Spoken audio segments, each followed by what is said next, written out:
Welcome to Washington Talk. I'm Young-Gyo Kim. North Korea held a military parade to mark the 73rd anniversary of the country's founding. So far, the photos from the parade did not show any new strategic weapons. And scale-wise, the parade was smaller compared to the past events. Is North Korea refraining from ratcheting up tensions with the United States, or have North Korea's domestic troubles affected the scale and sentiment of the parade? Today we'll discuss these and more. Joining me is David Maxwell, Senior Fellow at the Foundation for Defense of Democracies. Mr. Maxwell was a planner for the United Nations Command and the ROK U.S. Combined Forces Command. Scott Snyder is also with me. Mr. Snyder is Director of U.S.-Korean Policy at the Council on Foreign Relations. His book, South Korea at the Crossroads, examines the trajectory of South Korean foreign policy. Thank you so much for being with us today. Thank you, Young-Gyo. Mr. Maxwell, let's cut to the chase. As widely expected, North Korea held its military parade, which was the first of its kind since the Biden administration came into the office. The parade seemed to be rather scaled back from the last time or the previous one. What did you make of the parade? Well, I actually think that while we can call it scaled back, I think it was actually more normal for Foundation Day parades that always take place on the 9th of September. These are usually not heavily military-oriented parades, except for the 5 and 10-year anniversary parades. And so I actually think this was fairly normal in the fact that it didn't have strategic weapons or a large military presence with many different types of military equipment, as we saw in October and in January. So I think it was normal, and I think that it was internally focused. And I also think that we tend to look at these as if it's always intended for the United States, and that may not be the case, and certainly not in this instance. Mm-hmm. Mr. Snyder, was the parade in line with what you have expected? Yeah, I think so. I agree with what David had to say about it. And I think that we have to remember that one of the primary purposes of this kind of parade is to instill political loyalty through expressions of patriotism. And also, it's a way of keeping members of the public busy. I mean, this is an enormous set of events that helps to keep the public focused on political loyalty, and it really serves as an instrument in support of North Korea's guiding ideology of obeisance to the Sujang, to the supreme leader, Kim Jong-un. During the parade in October last year, North Korea unveiled their new strategic weapons, including an ICBM and an SLBM. Why do you think it was different this time, Mr. Snyder? Well, I'd like to believe that the frequency of the parades is outpacing the ability of the North Koreans to signal progress in military development. But I think that really we just have to keep in mind that the focus is primarily domestic.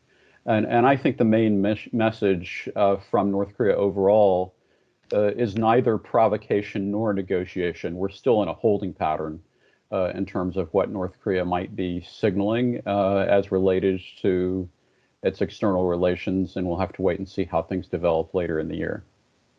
So I think that they showed us a mock-up of what some people are calling the Hwasan 16 and the new SLBM last year, but there's been no evidence that those systems have been fielded, along with all the other new military equipment that they showed us in October and January.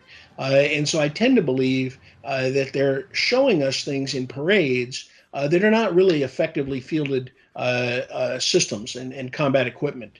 And so those parades, I think, were intended to send an external message. And as Scott has said, this is really domestically focused and inwardly focused. The other point is that from a military perspective, preparing for a parade is not preparing for combat. And we have a saying in Murphy's Law that no parade-ready or inspection-ready unit ever passed combat. No combat-ready unit ever passed a parade or inspection. And while that's a humorous statement, there's really some truth to that. And so North Korea shows us a lot in their parades, but it doesn't always translate to combat capabilities. So both of you have been saying that this parade was mainly targeted at the domestic audience. Mr. Maxwell, do you think Kim Jong-un was mindful of the troubles that is happening in the country, the troubles that people are facing? Well, I think that he's mindful of the situation that he's facing. I think it's clear that he is not sincerely concerned with the welfare of the Korean people, but he's certainly concerned with COVID. You know, they showed us their hazmat unit there. He's concerned with the natural disasters. He's concerned with the failed economy, the economy that he has caused to fail by shutting the border and by implementing the draconian population and resources control measures. And he's concerned with the growing unrest that is a really result of outside information that is getting into North Korea. And so all of these factors are really domestic problems for him that really threaten the regime. And we see the actions that he's taking against COVID and against information as really ways to ensure that his power remains strong. And he's trying to really forcefully generate support from the people. And his way of doing that, one way, is a parade like this, which I really think generates a false sense of motivation and support among the people. Right. Mr. Snyder, is the parade helpful in earning loyalty from the people when there are so many difficulties they're facing? Well, maybe another way to look at it is the goal of ensuring political loyalty is so important that it supersedes the possibility that a parade might be canceled as a result of economic distress.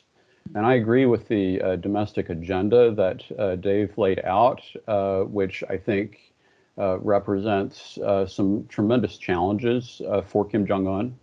But the opportunity to hold this kind of exercise, regardless of whether or not people even may be getting enough to eat, is so significant for maintaining political loyalty and sending that message that political loyalty supersedes every other aspect of life in North Korea essentially means that it's going to be a very extraordinary circumstance that would have to occur in order for an event like this to be canceled or postponed. Right. Let's go a little bit more into the specifics of the parade. Mr. Snyder, why did they mobilize a civilian defense organization, the reserve forces, rather than the regular troops? And what is up with the hazmat suits? Well, I don't necessarily know the answer to that, but what I would say is that, parades are opportunities to, it's an exercise in mass mobilization. And the military is probably the segment of society that is most directly under the leadership's control.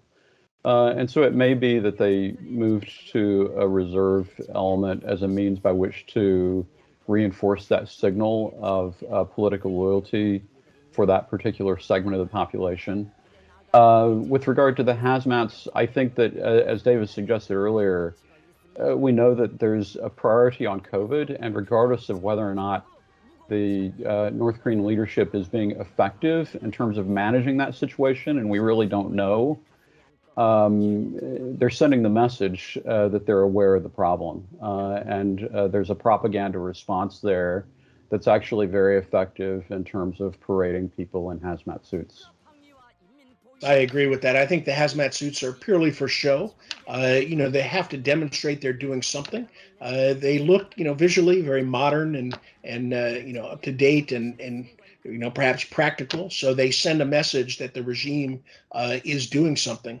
I also agree with Scott the importance of reserve mobilization. Remember, the reserves come from the citizenry. So I think that's really in line with Scott's point about generating political loyalty throughout society.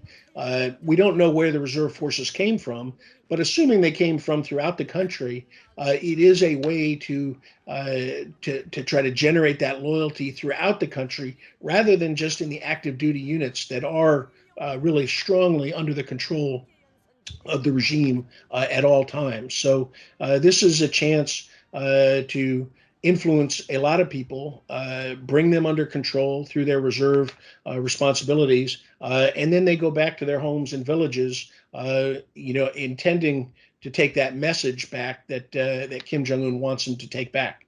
That's my assumption. I don't know where they came from, but that would be, I think, in keeping with the priorities for generating loyalty. Yeah. And one of the most notable thing about the parade was North Korean leader Kim Jong-un indeed seemed to have lost quite some weight. Mr. Maxwell, should we be worried about this? Well, from the photos and the video that we've seen, he appeared very healthy. He seemed to be moving very well.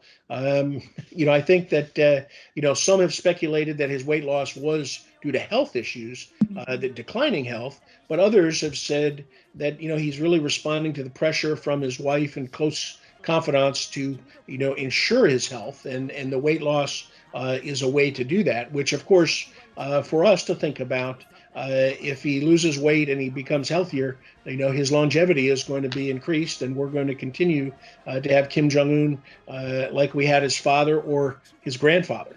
And so we could be dealing with him for a long time if his health issues have gone away, and that he is in fact healthy.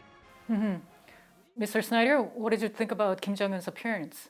Well, I agree that we saw a leaner, meaner Kim Jong-un this round, but none of us are physicians, and we don't have the medical records to really state whether that reflects his physical quality of health. So I think that those questions remain outstanding given his history, but I do think that from an external perspective, he looked a lot better than he has in recent years.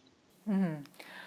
And Mr. Snyder, so far the North Korean news media did not reveal whether Kim Jong-un had any speech during the parade. Is this usual, or what should we think about this? Should we wait for the Kim Jong-un's message to come out? Yeah, I think it does mean we have to wait a little bit longer. I think that those sorts of speeches for this type of anniversary would depend on whether there is a message that Kim Jong-un wants to send to an internal or an external audience, and so that's the reason why I think the absence of a speech really reinforces the idea that the North Koreans are currently in a holding pattern, especially in terms of their external relations. Mm-hmm. So far, what is the overall message the North Korean regime is trying to send here?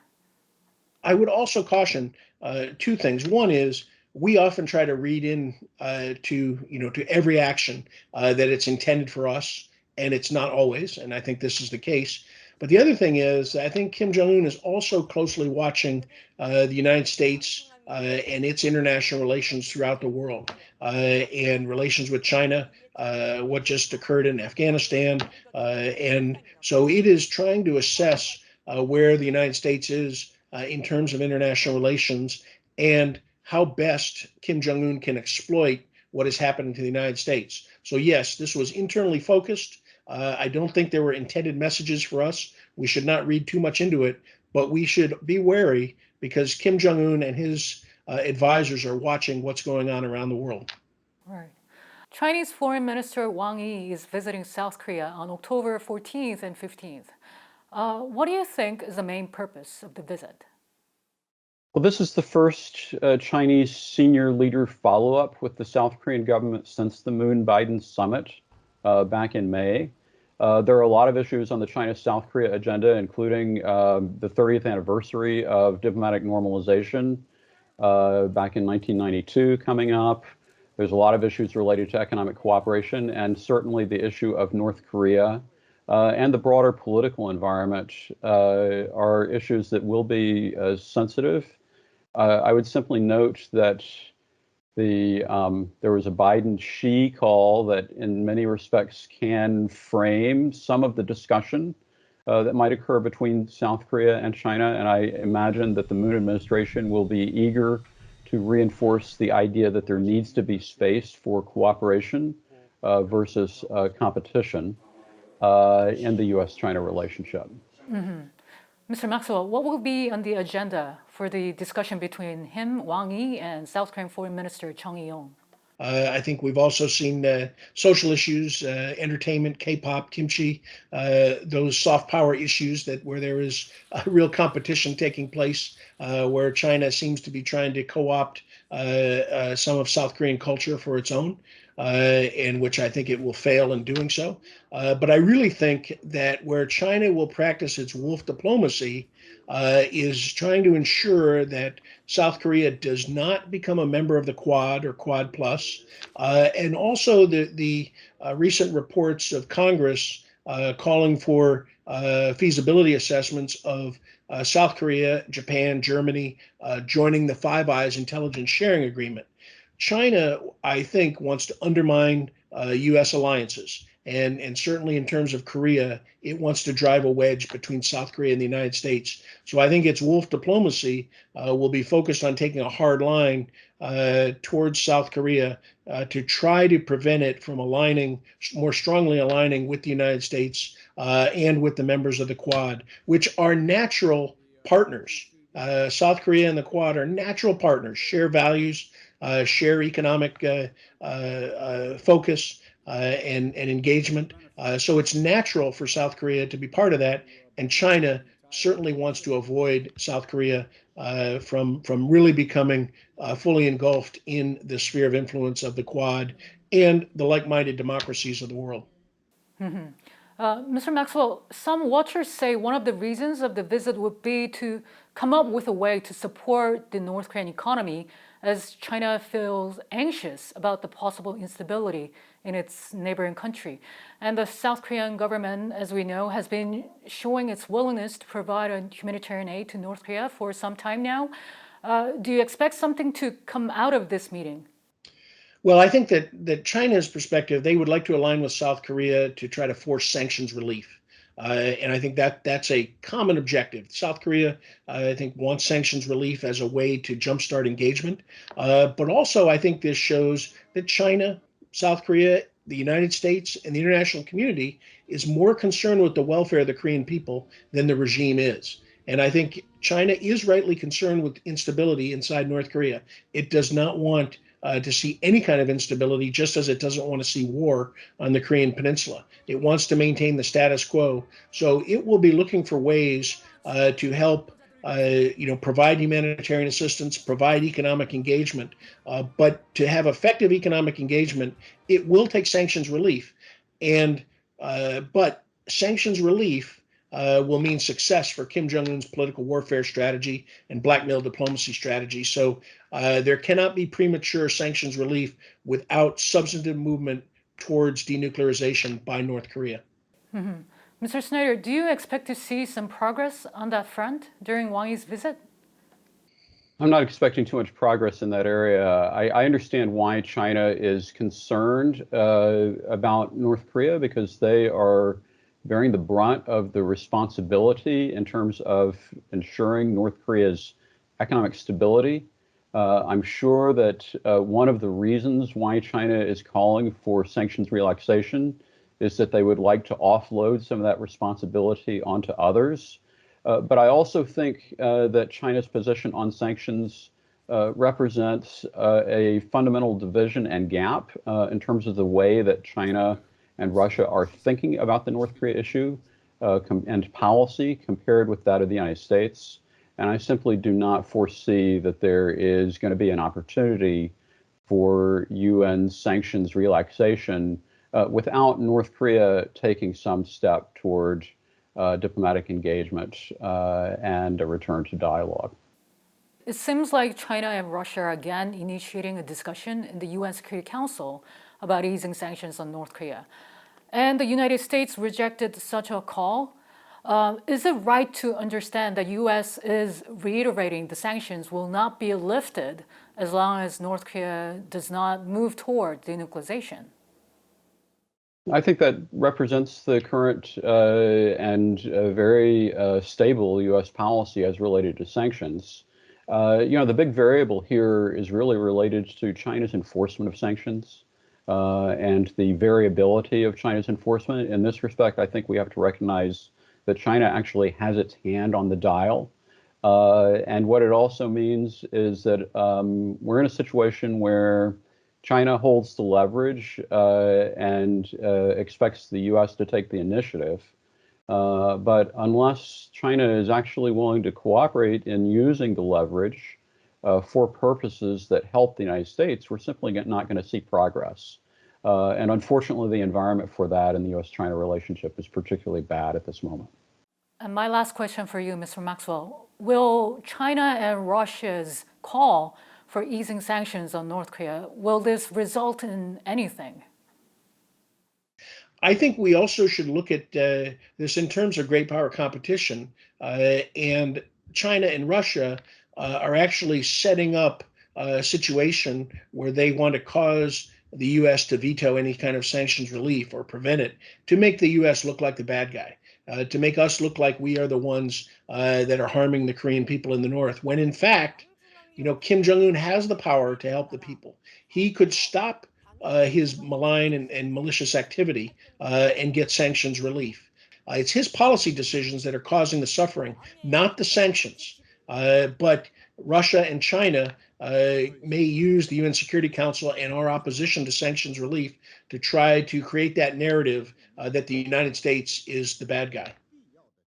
As Chinese Foreign Minister Wang Yi is visiting South Korea amid stalled denuclearization talks with the North, whether China will be assuming any role in moving the situation forward will be closely watched. Mr. Maxwell, Mr. Snyder, thank you so much for being with us today. Thank you. Thank you. And that does it for this week's Washington Talk from Voice of America. Please join us again next week for more analysis.